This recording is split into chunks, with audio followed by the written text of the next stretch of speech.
Hello and welcome to another Board of Education meeting recap, this time for March 2022. I'm co-host J.D. Harden, Executive Director of Communications and Public Relations, and I'm joined by my co-host, Mary Elizabeth Davis. Well, good to see you today. Thank you for joining us as always. This month marks the 2-year anniversary of a very long journey for Henry County Schools and, quite frankly, the world, as we remember where we were 2 years ago as news broke that we would be closing schools for what then seemed like just 2 weeks. We actually had a celebration and a reflection point recognizing the gravity of the season we have just navigated and the community members who stood shoulder to shoulder with not only our Board of Education, but our entire organization on behalf of kids and sustaining our community. And we reflected on how today, 2 years later, we're actually stronger. And we needed one another and are now have the opportunity to be more united. And our kids have had school as a safe place. It really was very special, very emotional, and we know that we have journeyed this together. Let's take a listen to a little bit of Superintendent Davis's welcome as a part of this month's Board of Education meeting. Our world has changed, our young people have changed, our families have changed, and we have changed. But we're better. We're actually stronger. And this is the story of our community's resiliency. We needed each other and we worked together to get to this day that, quite honestly, I would have never believed would arrive. So as we start our business meeting this evening, I do so with just the humility of our responsibility over this past 2 years and the optimism that our better days are right around the corner. So when you have a moment, please visit our YouTube channel where you can find a commemorative video that reflects on the 2-year journey that Henry County Schools and really this entire community has traversed throughout this pandemic. And it's really a great reflection of the community spirit, the resolve that was witnessed on behalf of students. And it really just focuses nicely on how we were able to overcome so much during that time. So our Board of Education meeting got started, and the business of the board began with discussion about our strategic plan, our community-inspired strategic plan. Specifically, there was a board report related to our wellness initiatives for both employees and for students. And this has actually been a long-standing commitment of our Board of Education, and it's found in their core beliefs as well as in strategic initiatives and how we're going to hold ourselves accountable. So the opportunity to talk about the sequence of investments and the role of our mental health and wellness facilitator and the impact in our school community of that particular teammate was really brought to light for our board's discussion. It really ended by crafting a picture of what needed to happen next. We don't want to have an organization with a collection of well-intended actions. We care deeply that every child feels safe, as though they belong and that they are loved in our school community, and that every employee finds this to be the best possible professional place to work. And as a result, our board will begin to look at how it becomes sustained through their policy lever and building out a very clear foundation from which we build our wellness commitments. Of course, Dr. April Madden, who provided this report before the board, had some key moments to share with them, and let's take a listen. Our community-inspired strategic plan guided us to create the systems that our students and staff needed and strengthen the existing systems that have surrounded our students with care. The importance of wellness in our lives as a blueprint for success is evident. This is the vision for the structure that our district is creating, not leaving these conditions to chance, but building by design and with intention. We have talked about our mental health and wellness facilitators for some time, and I kind of harp on this almost every month that we talk about the mental health and wellness facilitators, that soon they will transition from being ESSER funded to where we as the county will have to pick up the tab to ensure that they continue to do the job that they're doing. And so I know that there's a commitment amongst my colleagues here, but I don't want us to forget the importance and stress the importance of our mental health and wellness facilitators and what they're doing for our scholars and for those teachers that may need someone to just talk to. Because the reality of the fact is that everyone, I think there's a song that says, everyone needs a shoulder to lean on me. And we all have someone, we all need someone to lean on. And so I think that we have to remember the importance of what they're doing. We are saving lives. We don't realize how many lives we've saved in the last couple of years, since the last couple of years has passed by. But I, too, agree with the culture climate. It's extremely important. Mental health facilitators are doing an excellent job. Would like to continue to see them continue their work in this system. It's hard to believe that really we are already getting ready for the 2022-2023 school year. It'll be here before you know it. It seems that every year school flies by, but we had Mr. Kirk Shrum, who is our Chief School Leadership Officer, provide a report to the board about all the action that our district is taking in preparation for the upcoming school year. And we're really hoping that people take advantage of this leeway, this time ahead of next school year to really take care of some key processes and applications that they need to accomplish. That's right. Really, starting next school year strong means ending this one strong. And we really have our eyes set on a little bit more stability as we close out our school year and celebrate all of the accomplishments of our young people, of course, including an amazing graduation at Atlanta Motor Speedway. We also know that it includes a lot of summer activities in order to make sure that first day is the best one yet. So here's what we're going to ask you to look for. Following spring break, we're going to begin to roll out next year's processes for validating your address, validating your students' medical records, and be able to sign up for that transportation service and register for the Here Comes the Bus app. A lot of those activities that we historically waited to start the school year with, we are actually going to do here in the months of April and May so that you are heading into summer already ready to start our next year. Be on the lookout for information on how to validate and confirm your child's readiness for their next grade level. In addition to that, there are other things that we prepare for ahead of the coming school year, and one of those is also pertaining to our code of conduct. And every year we conduct an annual review of that code of conduct, and it's time for that once again. So you'll be able to go onto our website under the public comment section found at the bottom of our website. Click there and you can see the proposed changes that we would like to consider as we move into the coming school year, and some important updates. And you have the opportunity to provide your feedback and our board to take that in consideration before adopting the code of conduct for next school year. So another important step for our board and for our community. Now, rolling in from that, we also had the opportunity to really talk about the budget that's going to impact next school year. Right. And of course, Ms. Shanika Clay, our Chief Financial Officer, had a lot of great information to report to the board.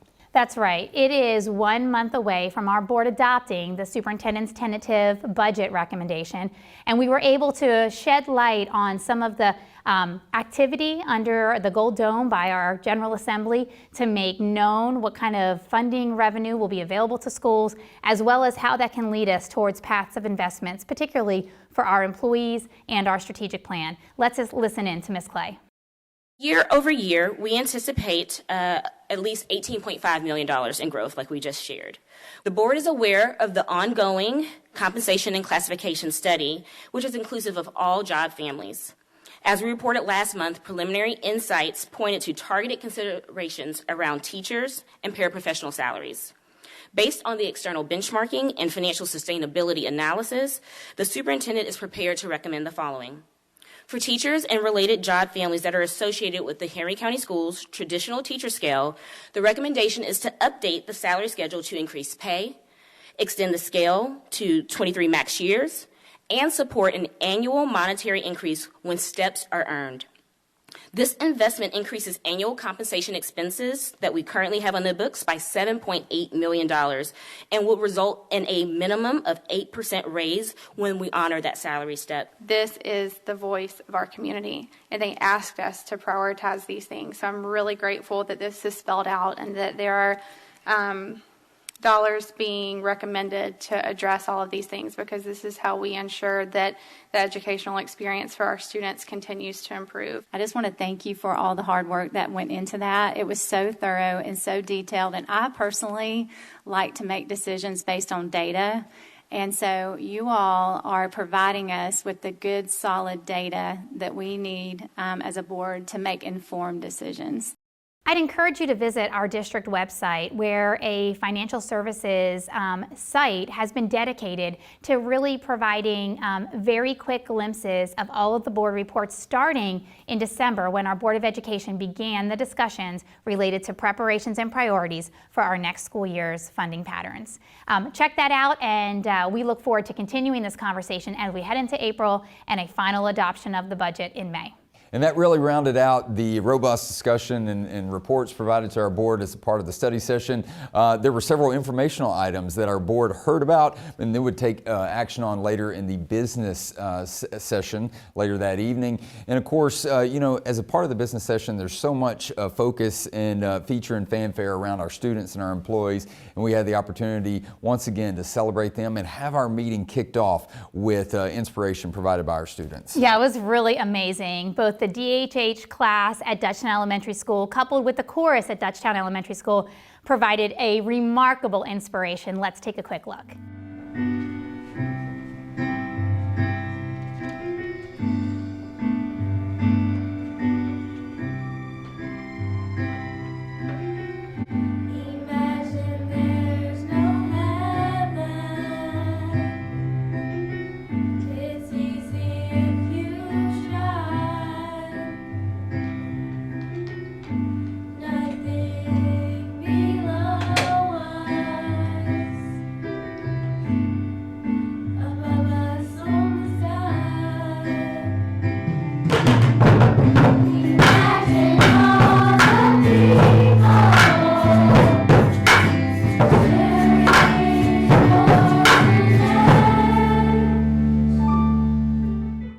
So as a part of our business session, the board did take action on a few different items. One was the important action of the naming of a delegate for the GSBA Summer Conference, and congratulations to Mr. Mackenzie McDaniel, the District 2 board member, for being nominated and selected by his peers to represent the board at this summer's conference. And we know you'll do big things there for us at that conference. And there were several other items that our board took action on as well as part of their business meeting. That's right. And in the spirit of getting ready for next year, our RICO lease for our copiers was renewed, and also our virtualization environment for the support of our digital infrastructure was also renewed after 5 years time of our previous contract. And really the board was able to take action on a body of work that has been very important to this board, and that is investing in improved air quality in our elementary school gymnasiums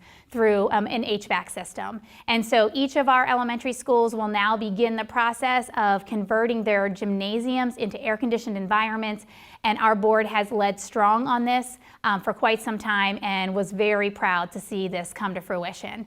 And really, finally, the board took action on an important acquisition of a piece of land to serve as the entrance point to our new school coming out of our East Block 6 program, Birch Creek Elementary School. And that action is really what was necessary to now get that design completed for Birch Creek Elementary School, and there'll be a lot to start to see with activity as a part of our East Block 6 capital project improvement plan.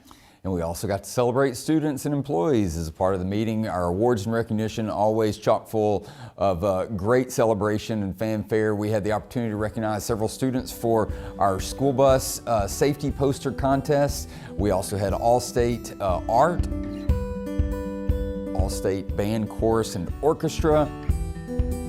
We had our star students and teachers that were also represented.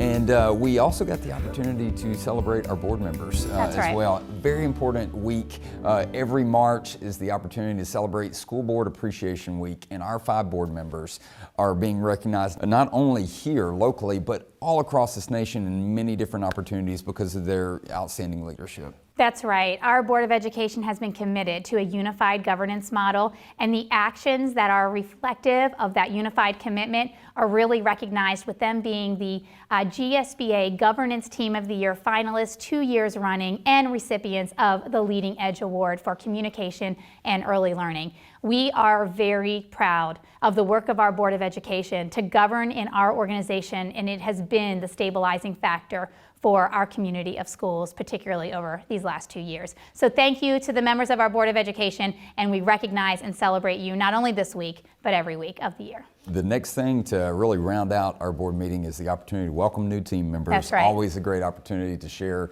the involvement of these individuals in the work every single day, and we're looking for immediate impact from a few new members. That's right. Let me welcome to the team Nita Gilbert, our new onboarding facilitator for classified staff, and a way to continue to invest in our extraordinary educational support professionals. I'm also happy to welcome Shannon Hammonds to our ESE coordinator role, and it was our first board meeting with our new Chief of Staff, Dr. Duke Bradley, joining us. Now, our personnel action also included another important announcement, and that is the announcement that our current Chief School Leadership Officer, Mr. Kirk Schrum, has been appointed to a superintendent position for Visalia Unified School District in California.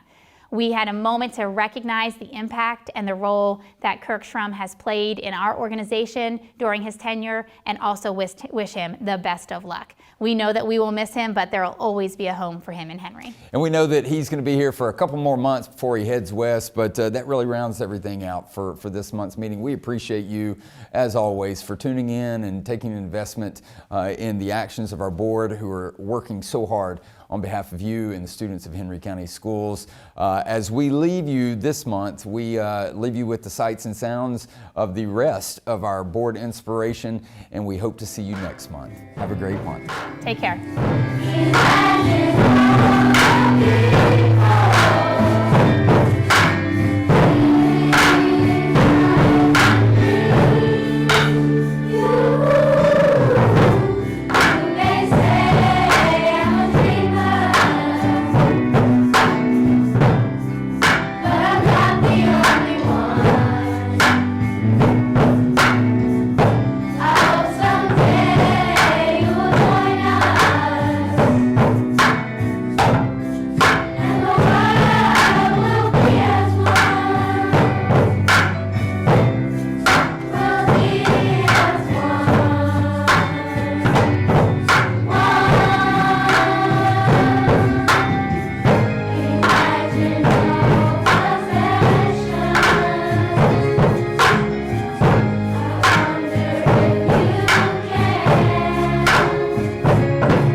While this is just a monthly recap of the Board of Education meetings, you can find the full-length version by visiting our website or clicking on the links in the description section below.